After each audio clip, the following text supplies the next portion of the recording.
राधा स्वामी। जय गुरु दर्शक बंधु, आजिकार ये भिडियो आम जानिबा श्री श्री ठाकुर अनुकूल चंद्रंकर शैशव तथा शिशु समयर गोटे घटना।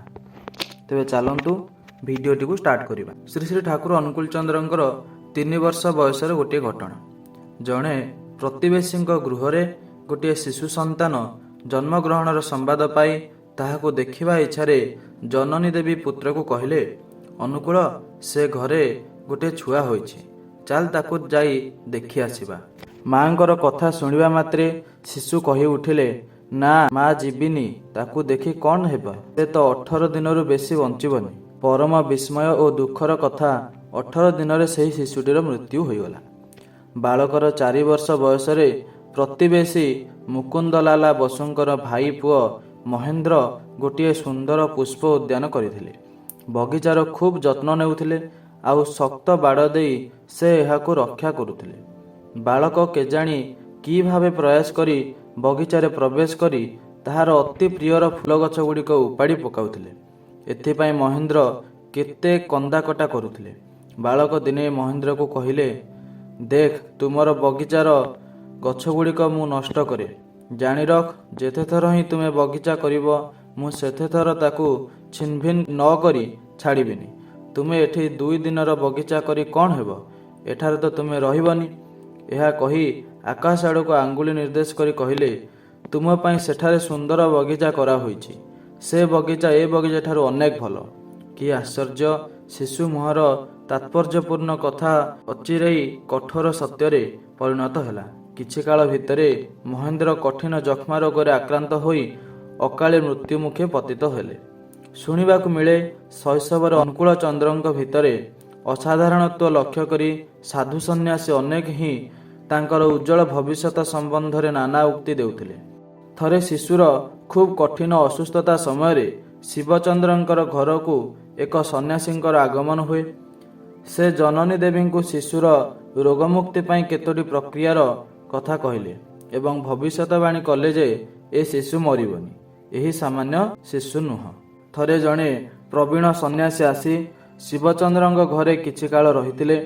शिशुर संग सुख उपभोग करी से बड़ आनंद पाउथिले। से शिशु को आदर करी पाखरे बसाई नाना प्रकार सुमिष्ट खाद्य भोजन कराउथिले एवं निजे तांकर अभुक्त अंश को मिठा प्रसाद स्वरूप ग्रहण करी कृतार्थ बोध करुथिले। से कहले, ए शिशु भगवानंक साक्षात अवतार।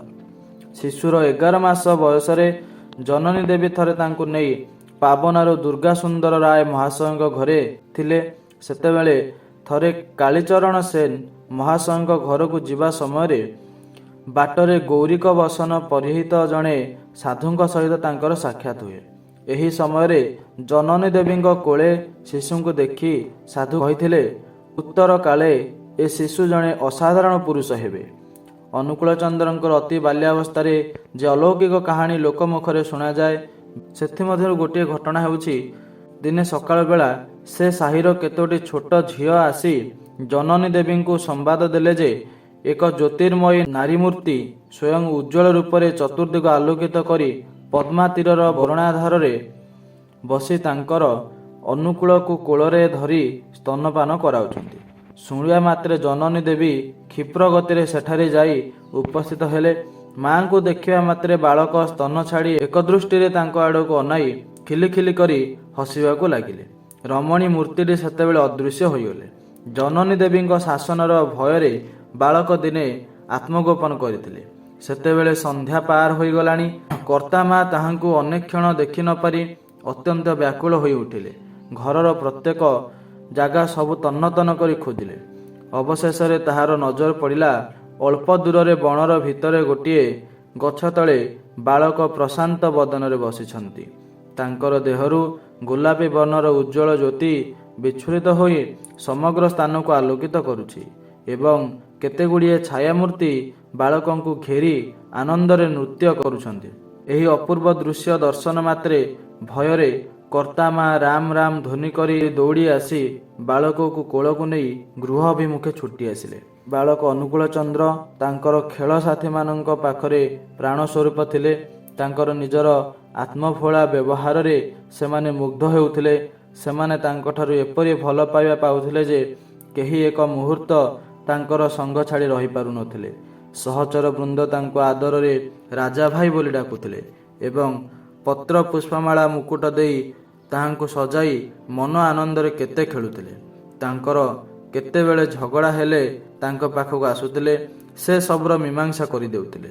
ଜଣଙ୍କର ସଙ୍ଗେ ଅନ୍ୟର ବିରୋଧ ଘଟିଲେ ତାକୁ ନିରସନ ନ କରିବା ପର୍ଯ୍ୟନ୍ତ ସେ ସ୍ୱସ୍ତି ପାଉନଥିଲେ। ତାଙ୍କର ଗୁଣରେ ମୁଗ୍ଧ ହୋଇ ସାଙ୍ଗମାନେ ସମସ୍ତେ ଖୁସି ମନରେ ତାଙ୍କୁ ସେମାନଙ୍କ ଦଳର ସର୍ବାଧିନାୟକ ବୋଲି ମାନ୍ୟ କରୁଥିଲେ। ଅନୁକୂଳ ଚନ୍ଦ୍ର ମଧ୍ୟ ତାଙ୍କର ଏହି ସବୁ ପ୍ରିୟ ସାଥୀଙ୍କୁ ନେଇ ସାରାଦିନ ଖେଳରେ ମତ୍ତ ରହୁଥିଲେ ଓ ନାନା ଦୂରାନ୍ତ ପଥରେ କାଳ କଟାଉଥିଲେ। ତାଙ୍କର ବାଳକ କାଳର ସେ ସକଳର କାହାଣୀର ଅନ୍ତ ନାହିଁ। ତ ଆଉ କେତୋଟି ଘଟଣା ଚାଲନ୍ତୁ ଜାଣିବା।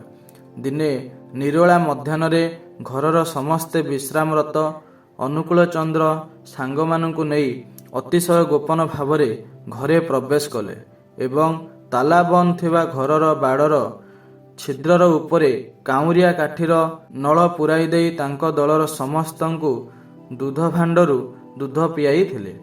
ଅପରାହ୍ନରେ ଜନନୀ ଦେବୀଙ୍କ ନଜର ପଡ଼ିଲା। ହାଣ୍ଡିର ଉପର ଦୁଧ ପାତ୍ରରେ ପୁରା ସବୁ ସରତିକ ଯେପରି ରହିବାର ଠିକ୍ ସେହିପରି ରହିଛି, କିନ୍ତୁ ସେଥିରେ ଦୁଧ ଗୋଟେ ଟୋପା ନାହିଁ। ତାଙ୍କର ବୁଝିବାକୁ ବାକି ରହିଲାନି ଯେ ଅନୁକୂଳର ଏହି କାମ। ଏହି ବାହୁଲ୍ୟ ବାଳକକୁ ଡାକି ଏ ସମ୍ବନ୍ଧରେ ପଚାରିବା କ୍ଷଣି ସେ ସବୁ ଘଟଣା ସରଳ ଭାବେ ଆଦ୍ୟପ୍ରାନ୍ତ ସବୁ କହି ଚାଲିଲେ। ପୁରୁଣା ଲୋକ ଗଳ୍ପ କରନ୍ତି, ଏ ସାହିରେ ବୃଦ୍ଧାର ବଗିଚାରେ ବୃହତ୍ ଆମ୍ବ ଗଛ ଥିଲା। ସେଥିରେ ପ୍ରତିବର୍ଷ ପ୍ରଚୁର ଆମ୍ବ ହେଉଥିଲା। ଦୁଃଖର ବିଷୟ, ପଲ୍ଲୀର ପିଲାମାନଙ୍କୁ ଗୋଟିଏ ଆମ୍ବ ଖାଇବାକୁ ଦେଉନଥିଲା।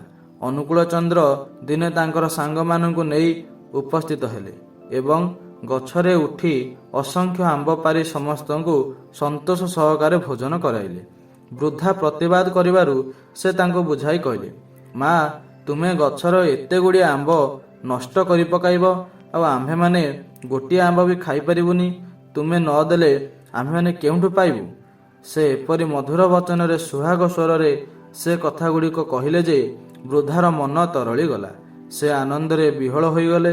ସେହିଦିନ ଠାରୁ ବୃଦ୍ଧା ଛୁଆ ପିଲାମାନଙ୍କୁ ଆମ୍ବ ପାରିବାରେ ନିଷିଦ୍ଧ କଲେ ନାହିଁ, ବରଂ ନିଜେ ସେମାନଙ୍କୁ ଡାକି ଆଣି ଆମ୍ବ ଖୁଆଇ ଅପାର ଆନନ୍ଦ ଅନୁଭବ କଲେ। ଆଉ ଗୋଟିଏ ଘଟଣା।